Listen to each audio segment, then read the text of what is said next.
Isabel Mega, há chances de Vorcaro depor na comissão, na CAI, na CPMI, depois dessa prisão. Consegue trazer para a gente qual é a temperatura ali na defesa do Vorcaro e a disposição dele de falar? Tainá, chances baixas, viu? E vale para todas essas comissões. Hoje o Congresso está numa avaliação mais cautelosa de que Vorcaro poderia dar este trunfo, digamos assim, ao Senado Federal e ir depor. Mas tudo vai de acordo com a estratégia que a defesa agora vai ter que avaliar, né? Até aqui, a gente teve um certo indicativo e o senador Renan Calheiros falou para nós aqui no Bastidores que conversou diretamente com o Vorcaro, isso em fevereiro, que Vorcaro tinha demonstrado uma sinalização de que poderia ir depor na CAI. A defesa do Daniel Vorcaro tinha conversado também com o presidente da CPMI do INSS, Carlos Viana, também tinha sinalizado que ele poderia ir. E aí depois as coisas foram mudando um pouco de curso, né? Hoje o sentimento do Congresso é de que ele está numa situação menos confortável para ir depor, que isso vai passar realmente por uma análise de estratégia jurídica. Então, nesse momento, o que resumiria tudo é uma incerteza sobre qual vai ser a definição melhor de estratégia da defesa de Vorcaro, se ele pode ir e realmente falar como ele tinha demonstrado essa predisposição, ou se não, é melhor falar nos autos, até porque lá no Congresso ele vai ser questionado dependente da esfera onde ele esteja, seja na Comissão de Assuntos Econômicos, na CPI do crime organizado, na CPMI do INSS, ele vai ser questionado sobre absolutamente tudo. E aí, isso pode ser ou não interessante.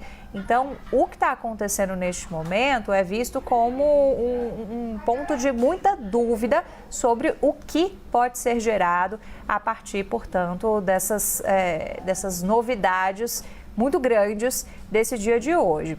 Dentro do Congresso, conversando com alguns parlamentares da CPMI do INSS, eles têm uma visão de que, de alguma maneira, o Vorcaro já estava blindado, já tinha medida cautelar contra ele estava numa prisão, usando a tornozeleira eletrônica. Agora ele tem uma prisão preventiva, né? Na visão ali do Congresso, a decisão anterior do ministro André Mendonça poderia até abraçar, mas a gente estava até conversando sobre isso, né, Uribe? Tem uma dúvida se não precisaria uma nova decisão do ministro André Mendonça em relação a esse caso, já que agora a situação dele muda consideravelmente. Agora ele está efetivamente preso.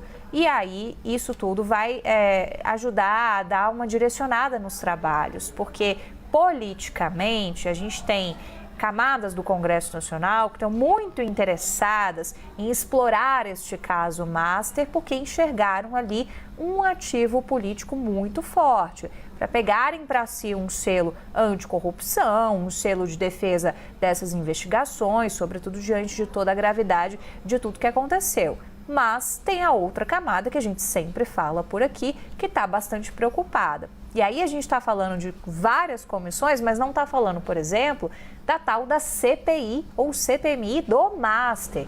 Esse assunto que vem desde 2025 fica pairando no ar, a gente até observa uma defesa de parlamentares de diferentes espectros políticos, da oposição, da base do presidente Lula, mas na prática, hoje, sem muitas chances de ter um andamento efetivo. E na medida em que a situação vai se agravando e a gente vai tendo um pouco mais de conhecimento ali e dúvidas também, porque a gente tem mais acesso a informações, ao modus operandi, mas ao mesmo tempo você levanta várias outras dúvidas sobre o que ainda vem.